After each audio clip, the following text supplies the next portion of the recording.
नमस्कार। कभी सोचा है कि कानून की भी अपनी एक अलग भाषा होती है? आज हम ना भारतीय न्याय संहिता यानी बीएनएस की उसी भाषा की एबीसीडी समझने वाले हैं। हम बात करेंगे धारा 11 से 20 की। और देखिए, ये सिर्फ कुछ परिभाषाएं नहीं हैं। नहीं, ये वो नींव हैं जिस पर किसी भी सरकारी परीक्षा में कामयाबी की इमारत टिकी होती है। तो जैसा अभी हमने बात की, हर कानून की ना अपनी एक वर्णमाला, अपनी एक अल्फाबेट होती है। ये जो परिभाषाएं हैं, ये बीएनएस की वही एबीसीडी हैं, समझिए।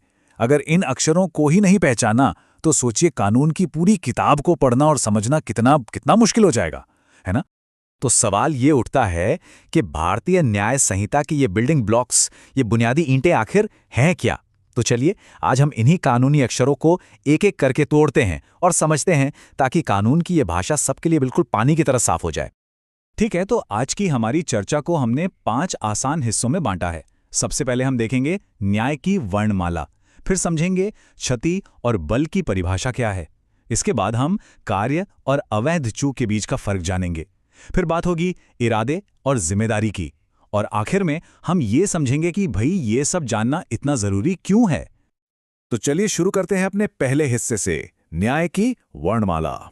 इसे ऐसे समझिए कि ये वो बुनियादी शब्द हैं जो आगे आने वाले मुश्किल से मुश्किल कानूनों को समझने की मास्टर की, यानी चाबी हैं।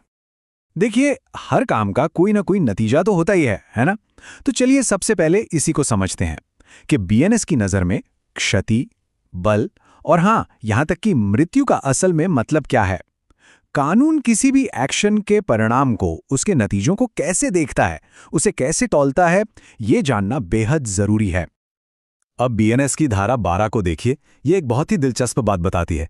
यहाँ चोट का मतलब सिर्फ वो नहीं है जो हमें बाहर से दिखता है, कोई घाव या खरोच नहीं।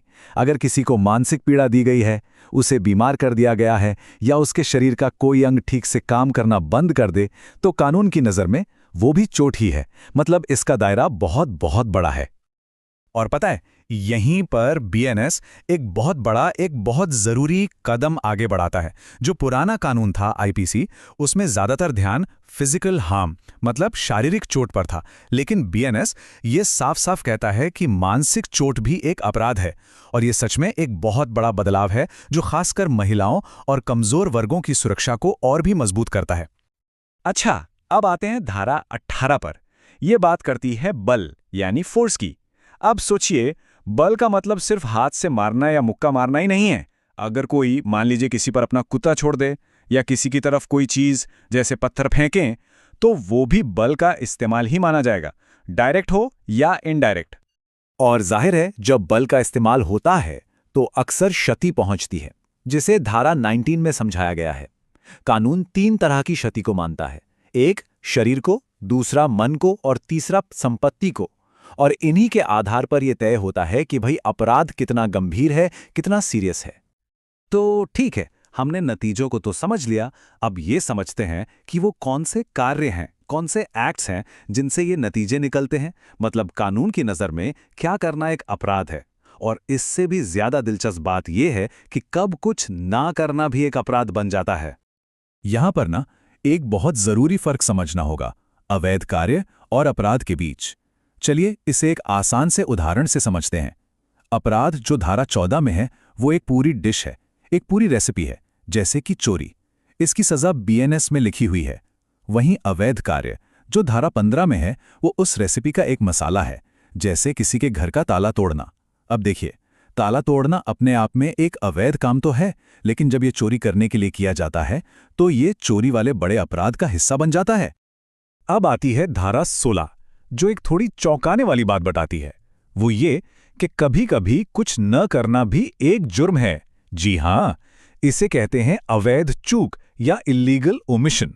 सोच कर देखिए, अगर किसी डॉक्टर का फर्ज है इमरजेंसी में इलाज करना और वो मना कर दे, या पुलिस एफआईआर लिखने से ही मना कर दे, तो ये उनकी तरफ से एक अवैध चूक है। मतलब जब कोई अपनी कानूनी जिम्मेदारी से मुंह मोड़ता है, तो वो भी एक अपराध बन जाता है। तो हमने एक्ट को समझ लिया, उसके परिणाम को भी समझ लिया, लेकिन कहानी यहीं खत्म नहीं होती। अब इसमें सबसे जरूरी चीज को जोड़ते हैं, वो है इरादा और जिम्मेदारी। क्योंकि कानून सिर्फ ये नहीं देखता कि क्या हुआ, नहीं, वो ये भी देखता है कि करने वाले की नीयत क्या थी, उसका इरादा क्या था? धारा 17 हमें समझाती है सद्भाव के बारे में, जिसे गुड फेथ भी कहते हैं। और इसका फॉर्मूला बहुत सिंपल है, साफ नीयत प्लस पूरी सावधानी। बस अगर कोई काम इन दोनों चीजों को ध्यान में रखकर किया गया है तो कानून उसे सद्भाव में किया गया काम मानता है। ये उन लोगों के लिए एक तरह की कानूनी ढाल है, एक प्रोटेक्शन है, जो सही इरादे से काम करते हैं। लेकिन एक बात याद रखने वाली है, सिर्फ ये सोच लेना कि इरादा तो नेक था, इतना काफी नहीं है। सद्भाव को साबित करने के लिए ये भी दिखाना पड़ता है कि पूरी सावधानी बरती गई थी। तो साफ नीयत और पूरी सावधानी, ये समझिए कि एक ही सिक्के के दो पहलू हैं, दोनों जरूरी हैं। और आखिर में आती है धारा 20, जो कि बेहद बेहद जरूरी है। ये मृत्यु कारित करने वाले कार्य को परिभाषित करती है, मतलब वो एक्ट जिससे किसी की मौत हो जाए। अब इसे ना एक पिरामिड की नींव की तरह समझिए।